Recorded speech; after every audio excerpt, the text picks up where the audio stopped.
something for the crowd to enthuse about. Terrific stuff.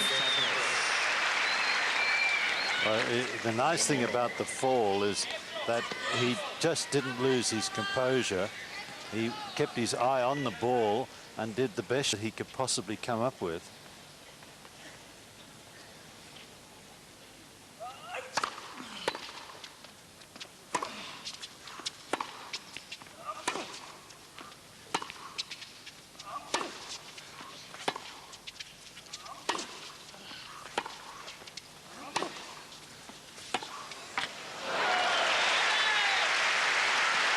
It's just tempting that side linesman there in that point to call one of them out, I think.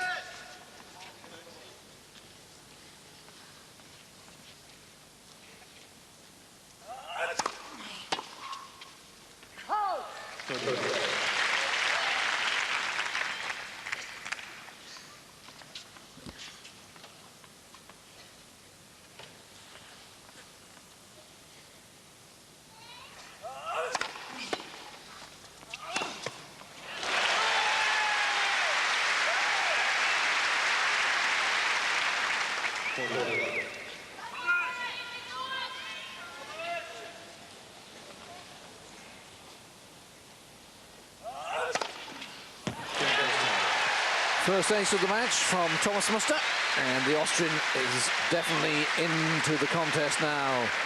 2-1 he leads second set. Arthur Ashe in pride against Jimmy Connors in the 75 Wimbledon final.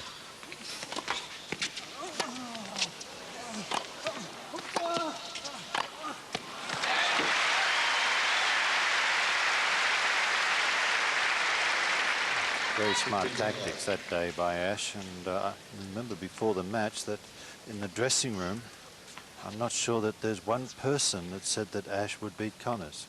Everybody was so confident of a Connors victory.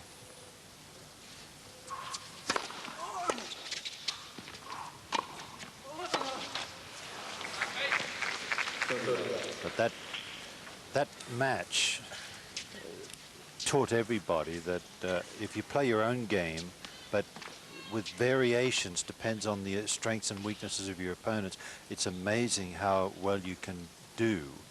Ashe certainly was a very smart tennis player. Seventh ace from Sampras.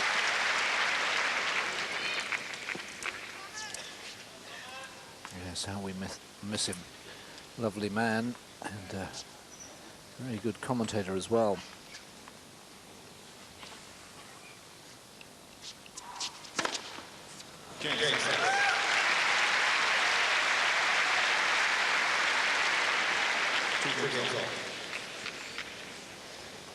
First love game of the match.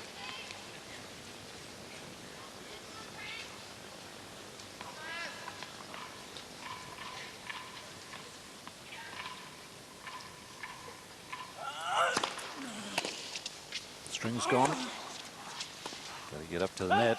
Nope.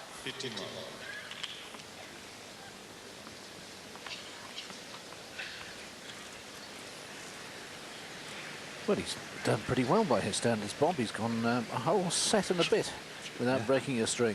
Well, he'll make up for it, I'm sure. I mean, I haven't kept check, but I'm sure he's breaking at least 4, maybe 5 sets of strings each match that he plays.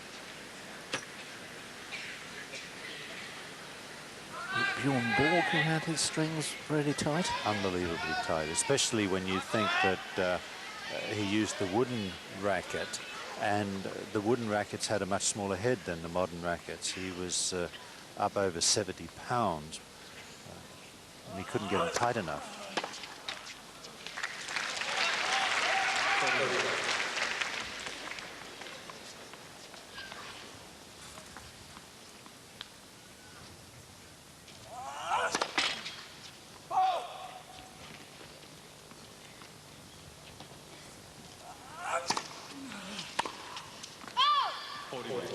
Then you get the other extreme of Beppe Merlo, who used to just say to the stringer, now please, just put the strings in there. Don't pull them at all.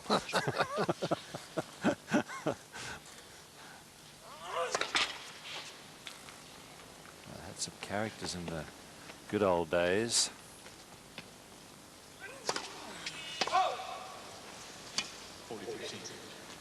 Both men have now served 2 double faults.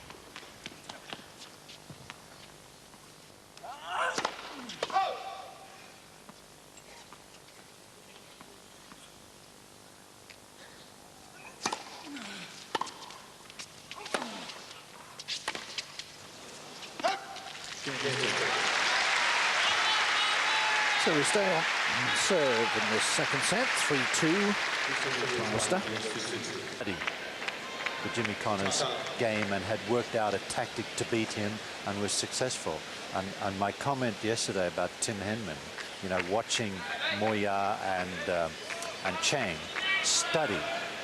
They're better than you. Study them why they're better than you, and also at the same time study how you could beat them so that you can become better than they are. And tennis players have to do that.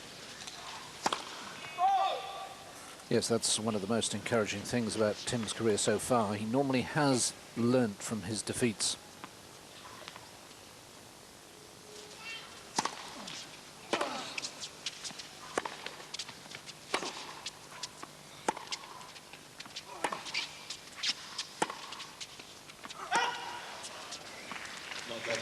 You have to learn from your defeats, you have to learn from your victories, you have to learn every time you walk on the tennis court. And it's amazing, there are some players who give the perception that they never learnt anything from day one to day whatever they retired.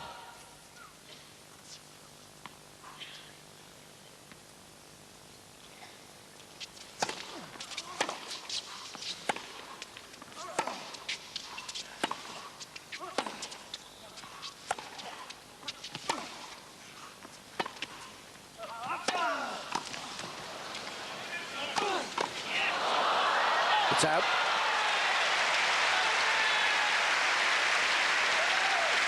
Well, I don't blame Sampras, but when he stretched for the forehand volley and got it back, coming back into the middle of the court right there, he's actually backing up instead of going forward. Of course, there's the danger of going forward and getting a big forehand straight in your midriff.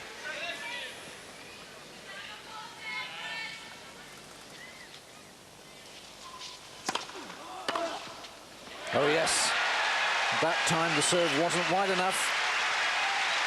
And Muster, who's had 2 break points already, but now a golden opportunity to break.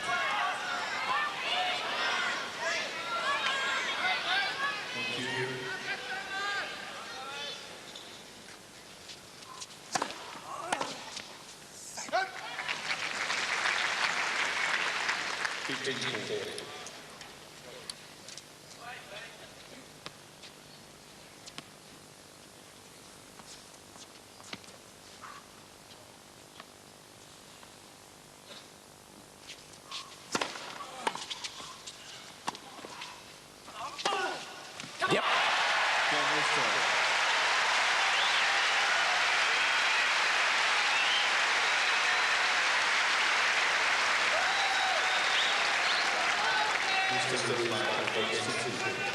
What a major mistake that Sampras made there with the return of serve. He let the ball bounce and it ended up getting a little bit behind him and he couldn't get the power he was looking for.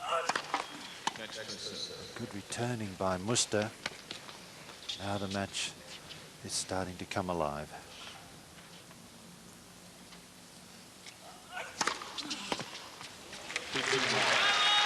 Another stare from Sampras, first at line and then at line judge. You should get a pretty good idea of whether it was in or out. It was in.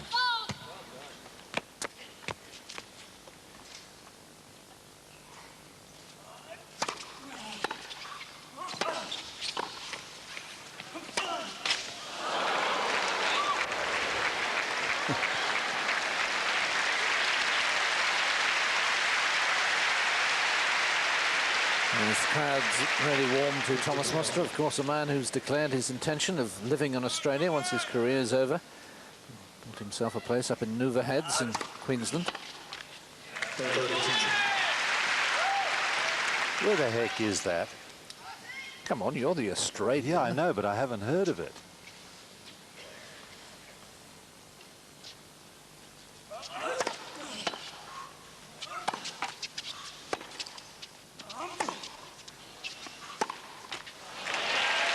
I will figure you, Bob. It's a long time since you studied geography. I have to assume it's one of the new places up there in the Gold Coast. Going out wide, trying to fool him by standing out wide. You'd expect him to serve wide, but he tried to serve up the centre line.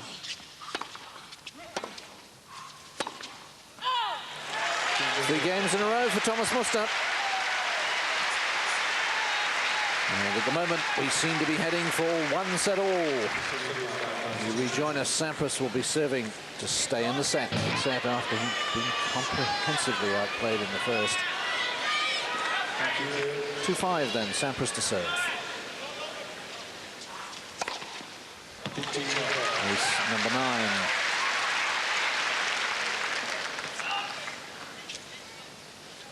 Three aces against Albert Costa in the last round.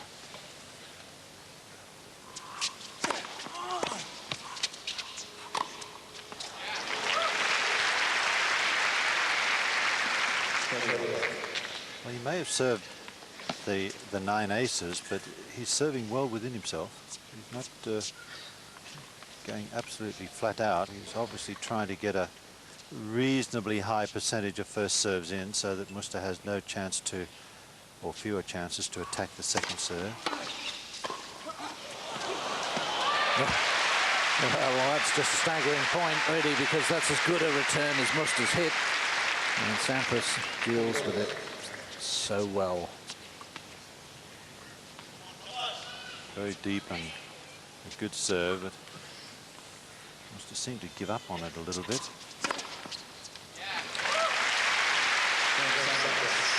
Into double figures for the aces.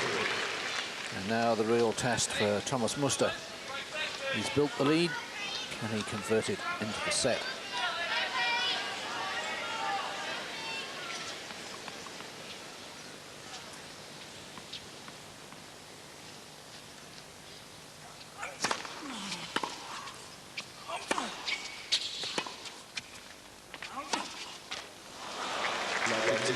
Muster has the disadvantage, the fact that he's left-handed. When he serves, he's looking into the sun. I don't think it'll worry him too much.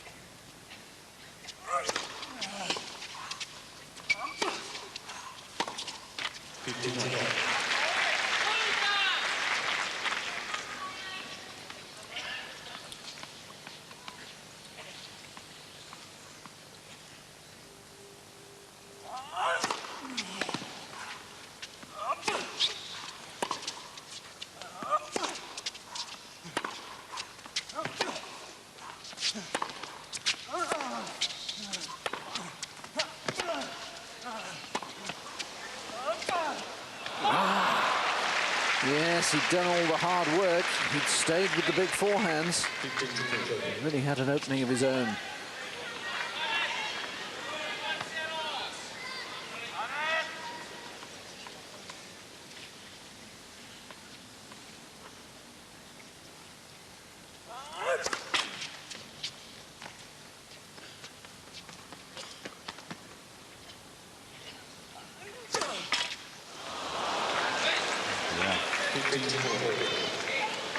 Third double fault from the Austrian, and it gives Pete Sampras 2 break-back points.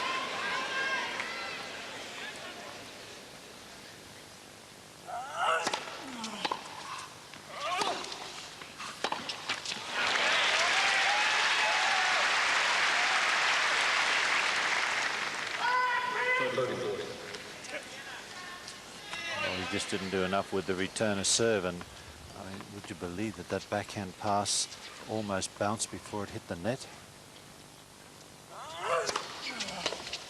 Serve.